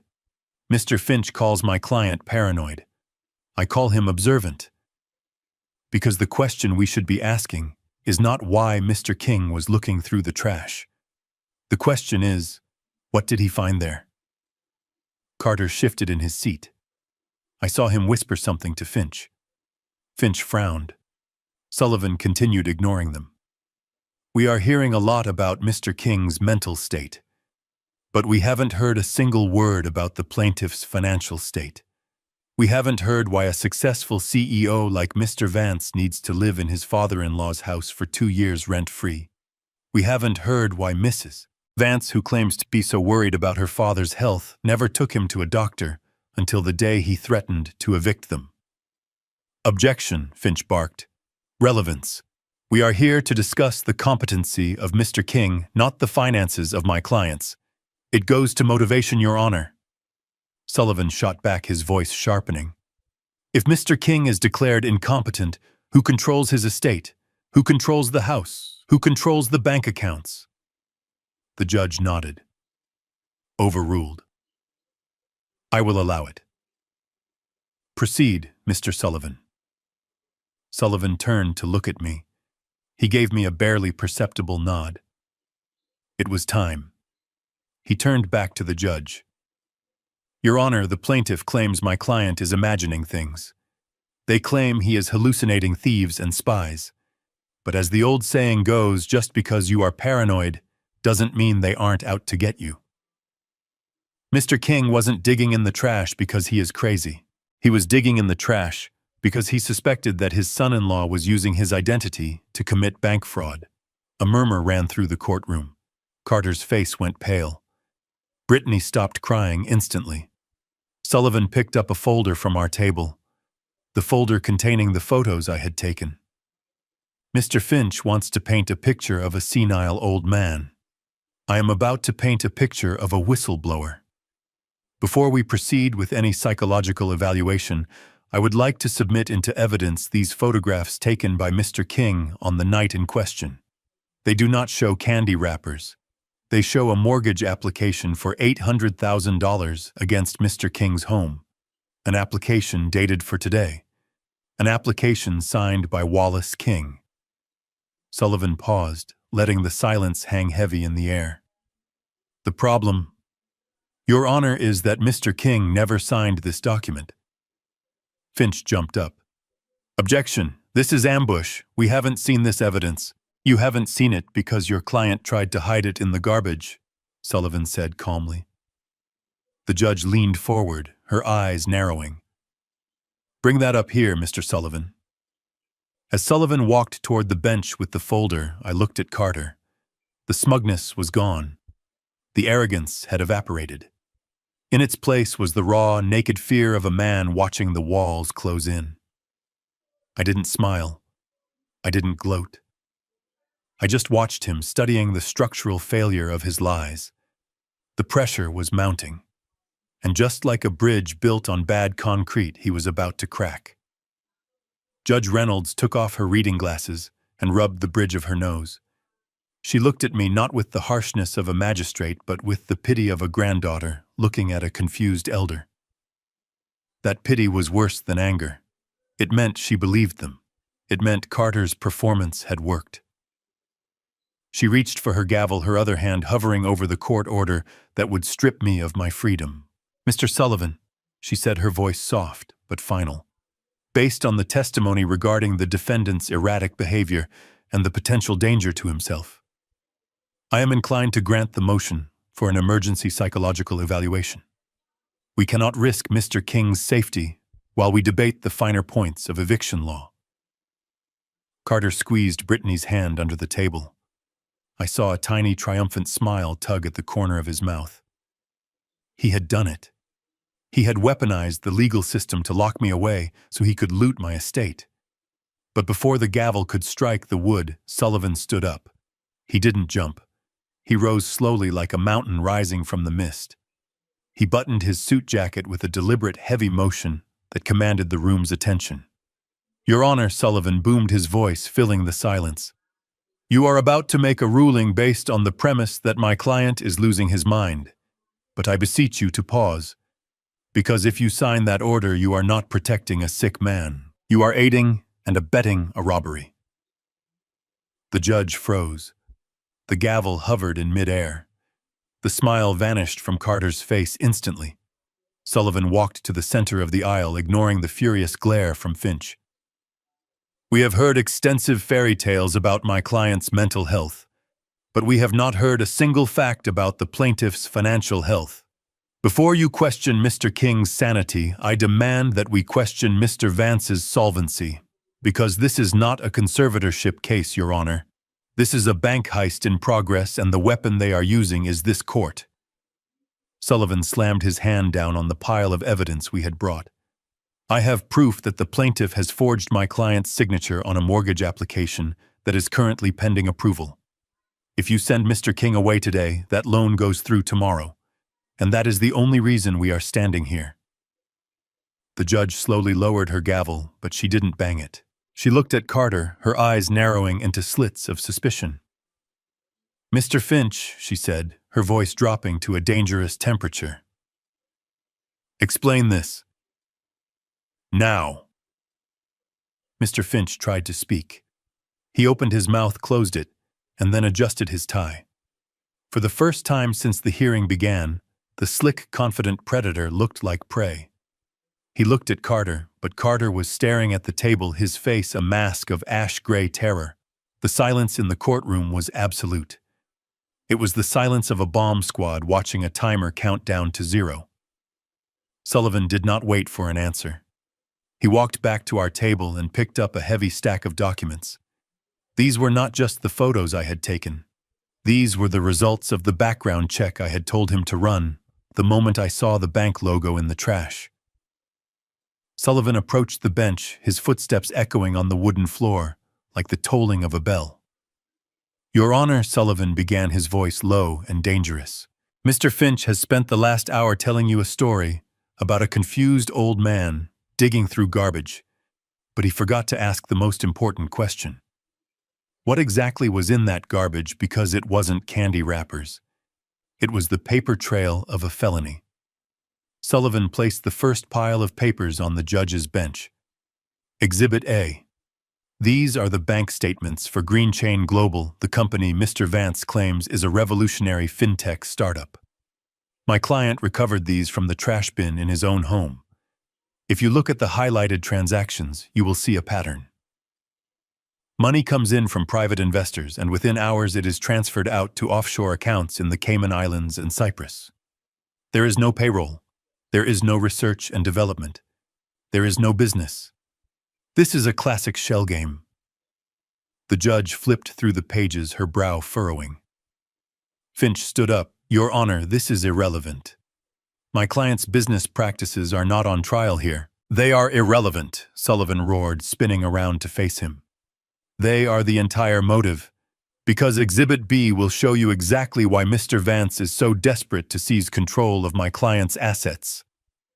Sullivan slammed the second pile down. "Your Honor, after my client alerted me to the irregularities, I took the liberty of contacting a friend at the Federal Bureau of Investigation. It turns out Mr. Vance is already on their radar. Green Chain Global is currently the subject of an active undercover investigation for money laundering. Those investors Mr. Vance has been courting, they are not venture capitalists. They are fronts for a syndicate known for loan sharking. A gasp went through the courtroom. Brittany covered her mouth with her hand, her eyes wide with horror. She pulled her hand away from Carter's as if he had burned her. Carter didn't move. He couldn't move. He was paralyzed by the weight of the truth. Sullivan continued, his voice relentless. Mr. Vance didn't just borrow money to start a business. He borrowed money to pay off gambling debts. And when the scheme collapsed, as Ponzi schemes always do, he found himself owing $500,000 to people who do not send collection letters. They send broken bones, and they gave him a deadline. Sullivan pointed a finger at me, but his eyes were on the judge. That brings us to Exhibit C, the timeline. The deadline for Mr. Vance's payment is this Friday. That is 48 hours from now, and that, Your Honor, is why we are here. Mr. Vance doesn't care about his father-in-law's health. He doesn't want to put Mr. King in a nursing home to keep him safe. He wants to put him away to get him out of the house. Because the moment Mr. King is declared incompetent, Mr. Vance, through his wife, gains power of attorney. Sullivan leaned in close to the bench, lowering his voice to a whisper that carried to every corner of the room. His plan was simple. Lock the old man up. The old man. Sell the house to a cash buyer immediately. Take the equity. Pay off the mob. And leave his wife and father-in-law with nothing but a devastating betrayal. This wasn't a conservatorship petition, Your Honor. This was a liquidation sale. And my client was the inventory. The judge looked up from the documents. Her face was pale. She looked at Carter Vance. Mr. Vance, she said, her voice shaking with suppressed rage. Is this true? Are you under federal investigation? Carter tried to stand up, but his legs seemed to fail him. I can explain. Your Honor, it is a misunderstanding. The funds they are in transit. It is complex. You wouldn't understand the blockchain. Sit down, the judge barked. She turned her gaze to Brittany. Mrs. Vance, did you know about this? Did you know your husband was planning to sell your father's home to pay off a criminal debt? Brittany stood up slowly. She looked at the documents on the bench. She looked at me sitting stoically at the defense table, and then she looked at the man she had married, the man she had defended, the man she had chosen over her own blood. Carter, she whispered, you told me the business was booming.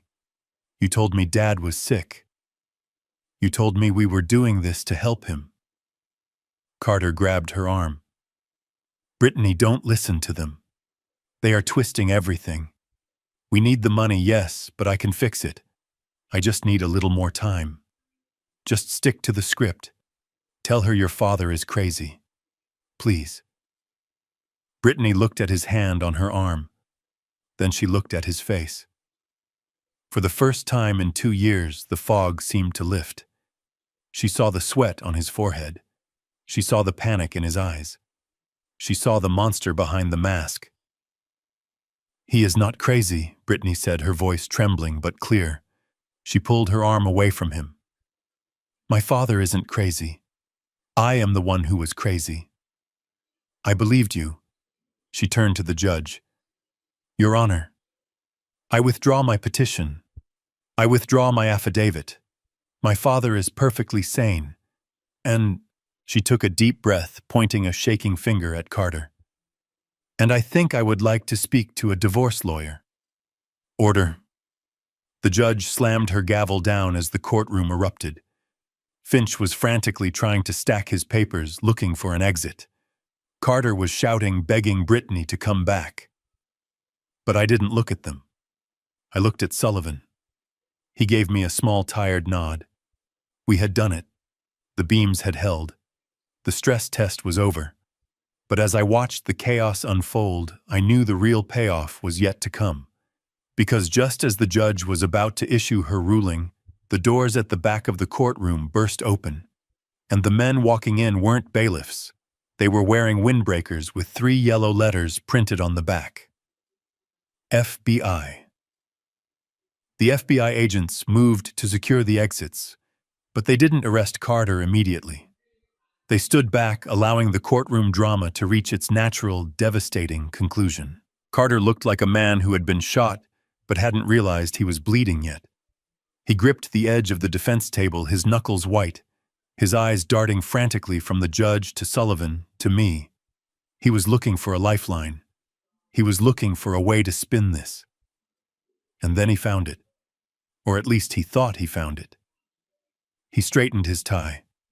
He took a deep, shuddering breath and pointed a shaking finger at me. "It doesn't matter," Carter stammered, his voice rising in pitch.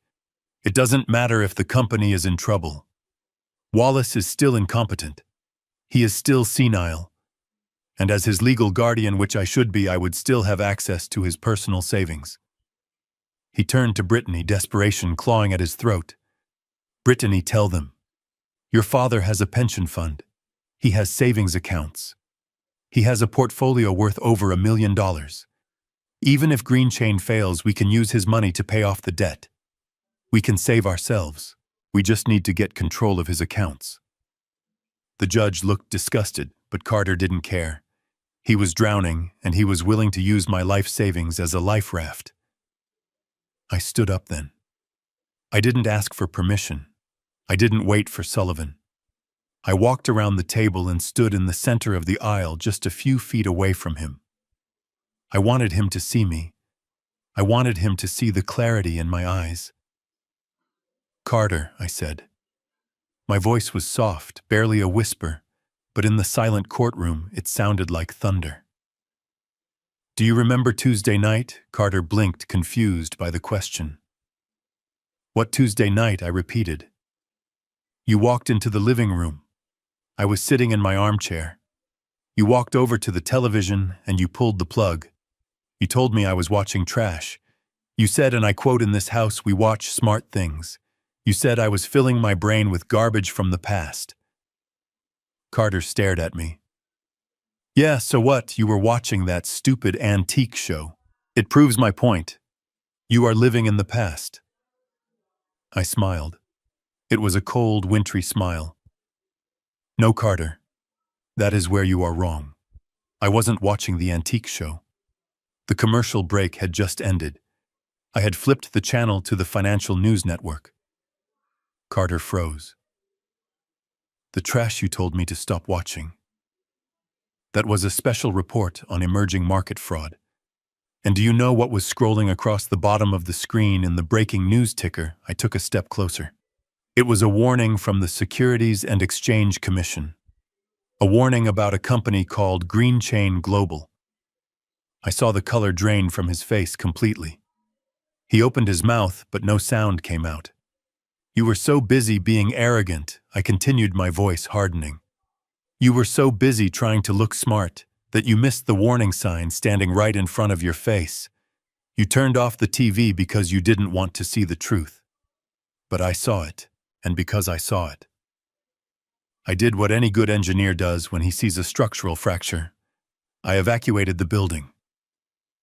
Carter whispered, horror dawning in his eyes.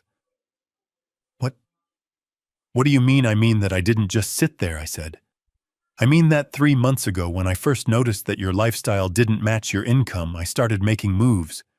But Tuesday night was the final confirmation."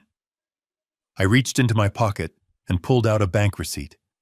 It was small, folded, and unassuming. I held it up. "You are fighting so hard for guardianship because you think you are going to get access to my retirement fund. You think you are going to get my life savings to pay off your loan sharks." I let the receipt drop from my hand. It fluttered to the floor, landing near his expensive Italian shoes. "But there is nothing to access, Carter." I emptied the accounts. Brittany gasped. Carter looked at the receipt on the floor as if it were a poisonous snake. "I went to the bank yesterday morning," I said, my voice ringing with finality. "I closed my savings account. I liquidated my stock portfolio. I emptied the pension fund. Every single cent I have earned in 40 years of hard work is gone. It is not in a bank you can touch. It is not in an account you can freeze. It is sitting in an irrevocable trust managed by a firm in another state with strict instructions that not a single penny can be withdrawn without my biometric authorization. Carter collapsed into his chair. He looked small. He looked broken.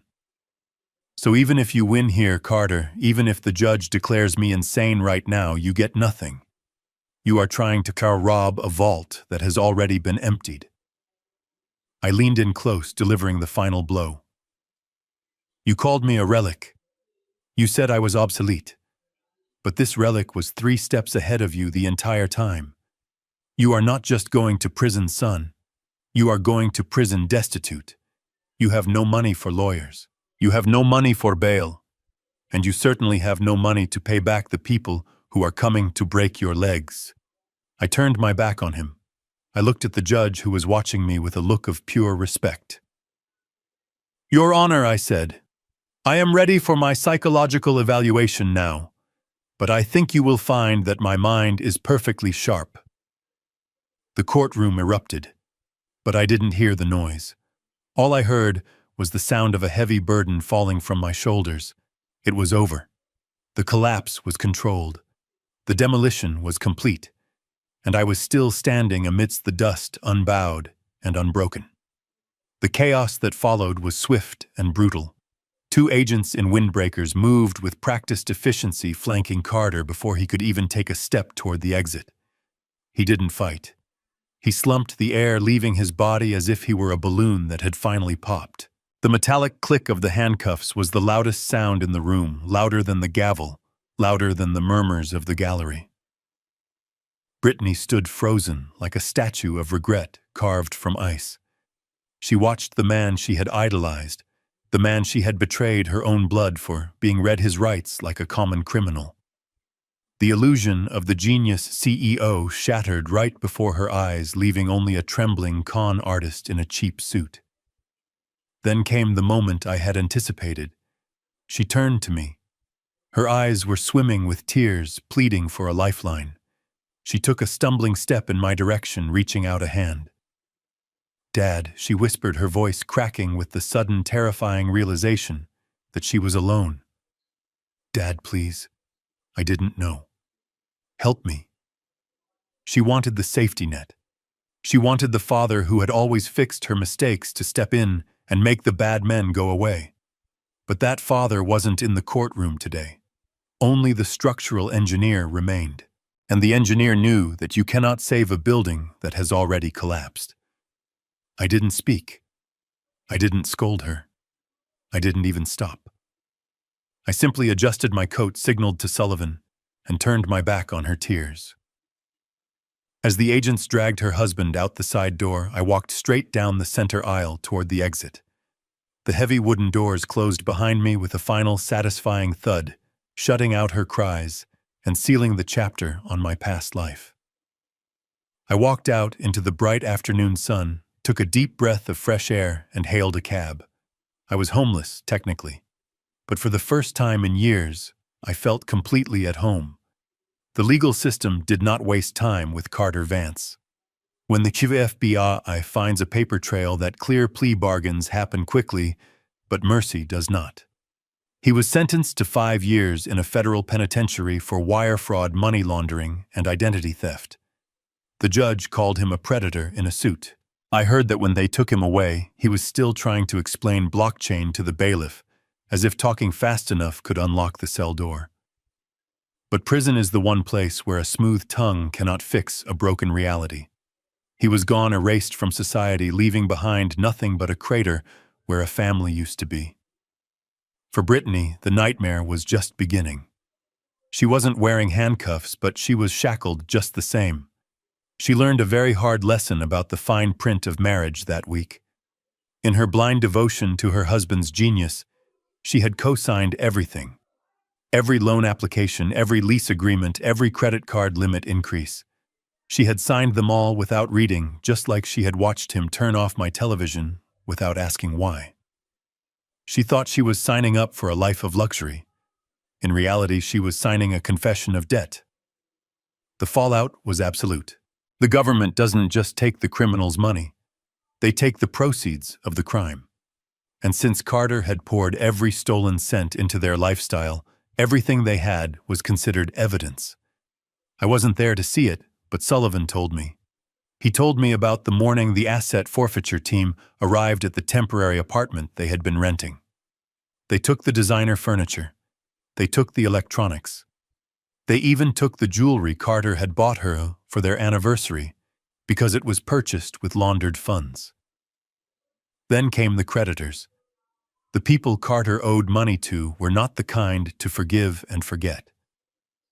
Since Carter was in prison and had no assets, they turned their hungry eyes toward the co-signer, Brittany. They garnished her wages before she even had a job. They froze her personal bank accounts. She discovered that she owed over $400,000 in personal guarantees for a business that never existed. She lost the SUV first. A repo truck hooked it up in the middle of the day while she was trying to drive to a job interview. She was left standing on the sidewalk in her expensive heels, watching her last mode of transportation disappear down the street. Then came the eviction from the apartment. With no credit, no husband, and a frozen bank account, she was a liability no landlord wanted. Her friends, the social climbers she had tried so hard to impress with my house and Carter's lies, vanished like smoke. They didn't return her calls. They blocked her number. To them, poverty was a contagious disease and Brittany was patient zero. She was completely alone in a city that charges you for breathing. She spent the first few nights in a cheap motel on the outskirts of town, using the last of the cash she had hidden in her purse. When that ran out, she slept in her car until they took that too.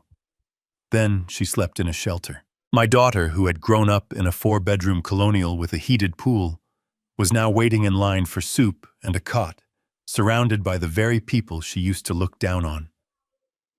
The humiliation was a physical weight. She had to sell her designer clothes to a consignment shop just to buy a prepaid phone card. She stood at the counter watching the clerk examine her Italian handbags, haggling over pennies for items that had cost thousands. It was a brutal education in value. She realized that a handbag cannot shelter you from the rain. A status symbol cannot feed a child. And speaking of the child, that was the hardest blow of all. Because she had no home and no income, social services got involved. Leo was placed in temporary foster care with a distant cousin of her late mother until Brittany could prove she was stable. She had lost her husband, her home, her reputation, and her son. She was standing in the ashes of a fire she had helped start, holding nothing but a handful of debt collectors' letters. She hit rock bottom on a rainy Tuesday exactly 1 month after the trial. She was sitting on a bench in the park, soaking wet, hungry and terrified. She had no more moves. She had no more pride. The arrogance of the woman who had stood in my kitchen and told me to get over myself was gone. In its place was a frightened little girl who finally understood that the world does not owe you a living, and that loyalty to a liar is the most expensive thing a woman can ever buy. She realized then that she had traded a father who would have died for her for a husband who had let her die financially. And the realization brought her to her knees, not in prayer, but in total, crushing defeat. The storm arrived on a Thursday evening, a relentless driving downpour that turned the driveway into a river and battered the windows of the house like 1,000 angry fists. I was in the kitchen washing a single plate, enjoying the solitude that I had fought so hard to regain. Then the sensors on the front gate triggered. A yellow light blinked on the security panel. I wiped my hands on a towel and walked to the monitor. On the screen in grainy black and white night vision, I saw a figure. It was huddled against the wrought iron bars, shivering violently. Even through the distortion of the camera and the sheet of rain, I knew who it was. A father always knows his child, even when that child has become a stranger. It was Brittany. I didn't press the buzzer to open the gate. I didn't rush to the intercom to ask if she was okay. Instead, I put on my heavy wool coat. I buttoned it all the way to the chin. I stepped into my boots, and I picked up my umbrella. It was a large, sturdy black umbrella built to withstand high winds. I walked out the front door, locking it behind me with the satisfying beep of the biometric scanner.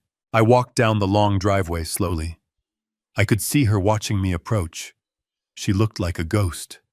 Her expensive coat, the one she had bought with credit cards she couldn't pay off, was soaked through, hanging off her frame like a wet rag. Her hair, usually perfectly styled, was plastered to her skull. Mascara ran down her cheeks in dark, jagged lines, making her look like a tragic mask. I stopped 3 feet away from the gate. I pressed the button on the umbrella handle. It snapped open with a sound like a gunshot. I held it over my head, creating a dry circle of silence amidst the roar of the rain. I stood there, warm and dry. Brittany stood on the other side of the bars, shaking water streaming down her face. I did not step forward to share the shelter. I did not angle the umbrella to cover her. I let the rain fall on her. "Dad," she choked out, her teeth chattering. "Dad, please, open the gate. It is freezing." I looked at her. I looked at the daughter who had stood in a courtroom and sworn I was insane. I looked at the woman who had watched her husband humiliate me and done nothing but sip her wine. "Why are you here, Brittany?" I asked. My voice was not angry. It was just factual. "I have nowhere to go," she sobbed, gripping the wet metal bars. "They took the apartment. They took the car. I have been sleeping at a shelter, Dad." "A shelter? I am scared. I am hungry. Please. I am your daughter. You can't leave me out here like a dog." I watched a drop of water fall from the tip of her nose. "You are my daughter," I agreed. "That is true. But you are also a 32-year-old woman who made a series of very specific choices. You chose to marry a con artist. You chose to ignore the warning signs because you liked the lifestyle he stole for you. And when the walls started to crack, instead of helping me shore up the foundation, you tried to demolish the house with me inside it." "I didn't know," she screamed, her voice competing with the thunder. "Carter lied to me too. I am a victim here, Dad." I shook my head slowly. "No, Brittany. You are not a victim. You are an accomplice. You signed the papers. You spent the money. And when I tried to show you the truth, when I tried to show you the forged documents in the kitchen, you shut me down. You banned me from seeing my own grandson. You didn't do that because you were tricked. You did that because you were greedy. You wanted the inheritance more than you wanted the truth." She fell to her knees in the mud, clutching the bars. "Dad, please. I am sorry. I am so sorry. Just let me in for tonight. Just one night. I will sleep on the floor. I will do anything. I just want to come home." I looked at the house behind me, the warm golden light spilling from the windows. It was a sanctuary. But sanctuaries have rules, and if you let the infection back in, the sickness returns. "This isn't your home anymore, Brittany," I said. "You forfeited your right to this shelter the night you stood by and let your husband call me a senile old fool. You made a bet. You bet on his smarts against my wisdom. You lost." "But where will I go?" she wailed. "I have nothing." I tightened my grip on the umbrella handle. The wind was picking up, trying to pull it from my hand, but I held firm. "You have your intelligence," I said. "You have your health. And you have the consequences of your actions. Those are powerful teachers, Brittany. Much more powerful than a warm bed." I reached into my pocket. For a second, her eyes lit up. She thought I was reaching for the gate remote. Instead, I pulled out a small laminated card. I slid it through the bars. It landed in the mud near her knees. "What is this?" she asked, staring at it. "It is the address of a job placement center downtown," I said. "They specialize in helping people with no resume and no references. It is hard work. It is manual labor. It pays minimum wage. But it is honest money." "Dad," she screamed, outraged. I can't work manual labor, huh? I am an executive's wife. You were an executive's wife, I corrected her. Now you are a homeless woman with a lot of debt. The sooner you accept that, the sooner you can start rebuilding. I took a step back. The rain was coming down harder now. Please, she whispered, her voice breaking. Just tell me you forgive me. I looked at her one last time. I felt a pang of pity deep in my chest. But pity is not love. Pity is easy. Love is hard. Love is letting someone hit rock bottom so they can finally find solid ground to stand on. I forgive you, I said. But forgiveness does not mean access. I forgive the storm for destroying the roof, Brittany. But I don't leave the windows open next time it rains. I turned around. Dad, wait, don't walk away. I didn't stop. I walked back up the driveway, the umbrella shielding me from the storm. I could hear her crying behind me, a raw, primal sound of despair. It was a painful sound to hear. But as I reached the front door and stepped into the warmth of my dry, quiet hallway, I knew I had done the only thing I could do. I had forced her to stand on her own 2 feet. And if she wanted to survive, she would have to learn how to weather the storm without my umbrella. She stopped crying for a second when I reached into my inside pocket. Her eyes tracked my hand like a starving animal tracking prey. She reached out her trembling fingers, expecting cash, expecting a check, expecting a savior. I pulled out a small blue bankbook and placed it in her palm, but I did not let go. I held it there, forcing her to look at me before she looked at the money. This is not for you, I told her, my voice cutting through the sound of the rain. Open it. She opened the book with wet, clumsy fingers. I saw her eyes widen as she read the balance. It was a significant sum, enough to rent an apartment for a year, enough to start over. But then she read the name on the account. Leo Vance. She looked up at me, confusion clouding her face. Dad. This is for my grandson, I said firmly. This is his tuition. This is his food. This is his safety net. I will make sure Leo never goes hungry. I will make sure he has clothes on his back and books in his bag. I will support him because he is a child. But you, I continued, pulling my hand away. You are an adult, and you are capable. But Dad, what about me, she whispered. How will I survive? You will survive the same way I did, I said. By working. I am not giving you a single cent, Brittany. Because money given is cheap, money earned is respected. You have spent your whole life spending value you did not create. Now you are going to learn what $1 actually weighs. I stepped back, pressing the remote in my pocket. The heavy iron gate began to slide shut between us with a low mechanical hum. When you can come back to this gate with a paycheck stub that has your name on it, not your husband's and not mine, then we will talk. When you understand that dignity is not something you buy, but something you build, then I will open this door. Until then, you are on your own. Dad, wait, she screamed, lunging forward. Go, be a mother your son can be proud of, I whispered. The gate clicked shut with a sound like a gavel ending a trial. I did not watch her walk away. I turned off the porch light, plunging the driveway into darkness, and walked back into the warmth of my empty house. The lesson had begun. The seasons changed 4 times before the dust finally settled on my life. 1 year. It sounds like a long time when you are waiting for a wound to heal, but looking back it feels like a blink of an eye. The house is quiet now, but it is not empty. The silence that fills the hallways is no longer heavy with tension or secrets.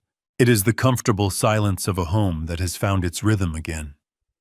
I wake up at 6 every morning, just like I always have. I grind my beans. I use my old drip coffee maker. But now I don't drink my coffee alone. I drink it while making oatmeal for a 7-year-old boy who thinks that structural engineering is a superpower. Leo lives with me full-time now. The court granted me custody while Brittany got back on her feet. And honestly, it has been the best year of my life. We spend our weekends in the garden. He has his own set of miniature tools, and he knows the difference between a weed and a perennial. He doesn't ask for video games or expensive gadgets. He asks if we can build a birdhouse. He asks if we can fix the fence. He is learning that building things with your hands is better than buying things with credit. Sometimes when I watch him playing in the yard, I see flashes of his mother in him. But not the woman who stood in court and lied. I see the little girl she used to be before the world told her that money was the only measure of success. And that gives me hope. Speaking of Brittany, she is not the same woman who stood in the rain that night. The road has been hard for her, harder than I think she ever imagined. She didn't get a high-powered job. She didn't find a rich husband to save her. She found a job as a hostess at a diner downtown. It is not glamorous. She spends 8 hours a day on her feet. She deals with rude customers. She smells like grease and cheap coffee when she comes home to her small studio apartment. But she is doing it. For the first 6 months, she hated me. I knew she did. She wouldn't answer my calls. She would only talk to Leo on scheduled video chats, her face tight with resentment. But slowly, the anger began to fade, replaced by a weary sort of pride. She started sending me small checks, $50 here, $100 there, repayment for the legal fees I covered for her divorce. I didn't cash them. I put them in Leo's account. But the fact that she sent them meant everything. Last month, she was promoted to shift manager. She called me to tell me the news. Her voice sounded different. It wasn't the affected, high-pitched voice she used to use around Carter's friends. It was deeper, stronger. It was the voice of a woman who knows she can survive without a safety net. She told me she had paid off her last credit card. She told me she was saving up for a deposit on a 2-bedroom apartment so Leo could come stay with her on weekends. She didn't ask me for money. She just wanted me to know. We are still rebuilding the bridge between us. It is a slow process. Trust is like concrete. It takes a long time to cure, and if you rush it, it cracks. We meet for coffee once a week. We don't talk about Carter. We don't talk about the trial. We talk about Leo. We talk about the weather. We talk about the small, real things that make up a life. She looks older now. The stress has left lines around her eyes that weren't there before. She doesn't wear designer clothes anymore. She wears practical shoes and jeans. But when she smiles, it reaches her eyes. It is a real smile, not a performance for an audience. She is tired, yes, but she is free. Yesterday, I drove past the federal prison where Carter is serving his time. I didn't stop. I didn't feel the need to gloat. I just felt a sense of closure. He is living in a cage of his own making, surrounded by men who don't care about his vision or his genius. Meanwhile, the house he tried to steal is standing strong. The garden he tried to pave over is blooming. And the family he tried to destroy is slowly, painfully stitching itself back together. It is funny how life works. He wanted to strip the house to its studs to make it modern. He wanted to tear down the old to make way for the new. In a way, he succeeded. He tore us down. He stripped away the lies, the pretense, and the fake happiness. But what he didn't realize was that when you strip a house down to its frame, you find out what it is really made of. And this house, this family, we are made of steel. We bent. But we didn't break. And now we are building something new on the same old solid foundation. Something real. Something that will last. The gate hummed open on a quiet Sunday afternoon. It was a sound that used to signal an invasion, but now it signaled a visit. I sat in my leather recliner, the same one I have sat in for 20 years, with a mug of black coffee steaming on the side table. The afternoon sun filtered through the sheer curtains, illuminating the dust motes dancing in the air. It was peaceful. The front door opened softly. There was no slamming. There was no shouting. Brittany walked in. She was wearing a pair of faded jeans and a simple white t-shirt. Her hair was tied back in a practical ponytail, and her face was scrubbed clean of makeup. She looked younger than she had in years, but her eyes held the weight of a woman who has seen the other side of privilege. She was holding a bag of groceries, not expensive takeout or organic delicacies, but ingredients: flour, sugar, apples. "I brought supplies," she said softly, placing the bag on the kitchen island. "I thought maybe we could bake a pie later." "Leo loves apple pie." I nodded, keeping my eyes on the television. "That sounds like a good plan." She walked into the living room. For a moment she hesitated. I could feel her tension. She was looking at the television screen. The familiar theme music of the Antiques Roadshow was playing. It was the same show, the same time slot, the same host describing the provenance of a forgotten treasure.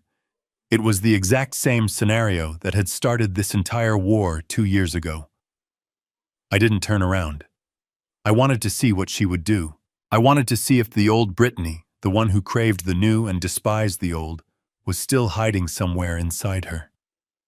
She stood there for a long time. I heard her take a breath. Then she walked around the sofa.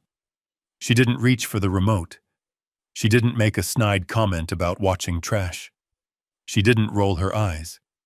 Instead, she sat down on the floor, leaning her back against the sofa right near my feet.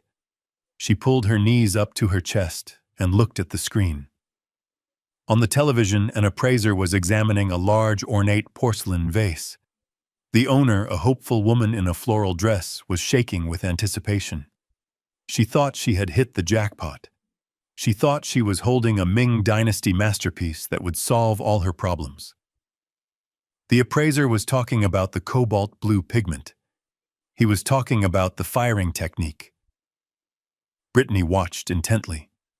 She tilted her head to the side, studying the image on the screen. "It is a fake," she said suddenly. I paused my coffee cup halfway to my mouth. I looked down at her. "Why do you say that?" She pointed at the screen. "Look at the glaze near the bottom rim. It is too consistent. And the cracks in the surface, the crazing, it looks uniform, like it was done mechanically. Real aging is chaotic. Real aging has stories. That looks like it was made in a factory to look old." I looked back at the screen. A moment later, the appraiser delivered his verdict.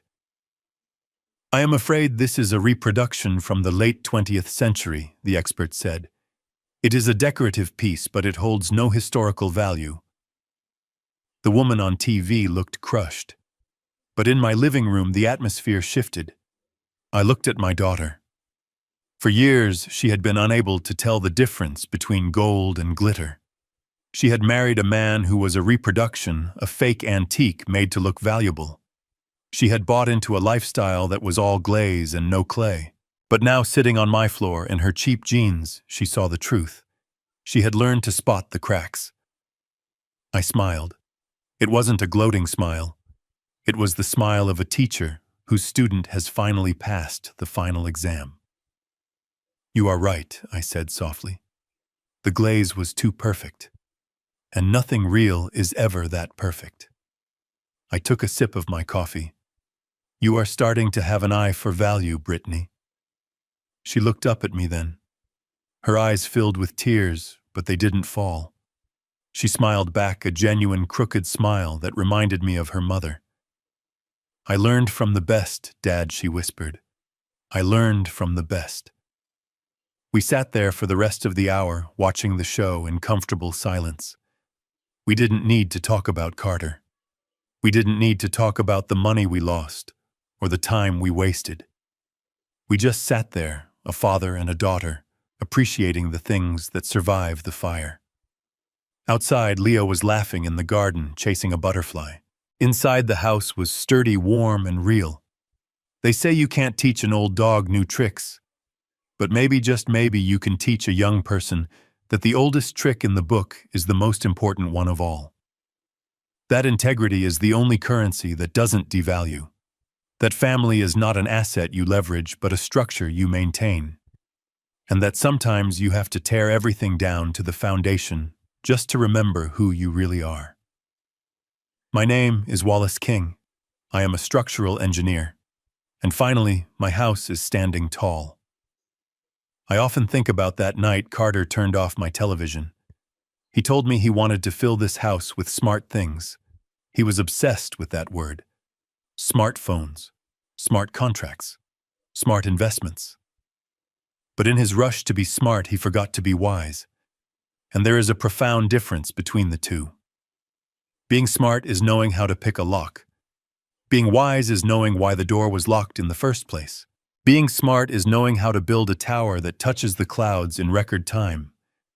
Being wise is knowing that if you don't dig deep into the mud to lay a foundation, that tower will fall the moment the wind changes. Carter and my daughter thought that my silence was slowness. They thought my caution was fear.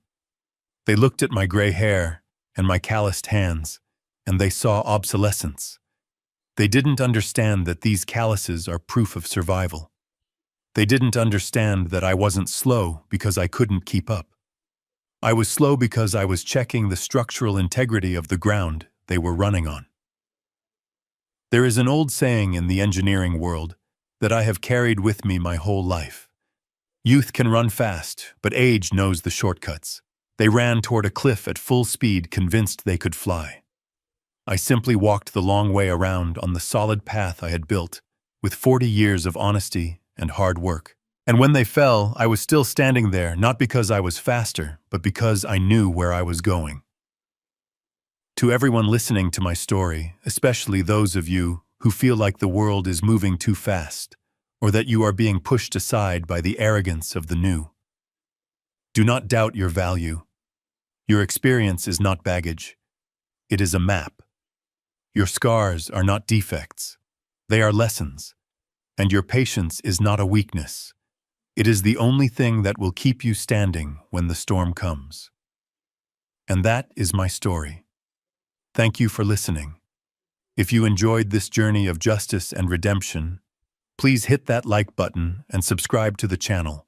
Let me know in the comments. Have you ever had to use tough love to save someone you care about? I read every single comment. Until next time, remember to check your foundations and never let anyone turn off your light.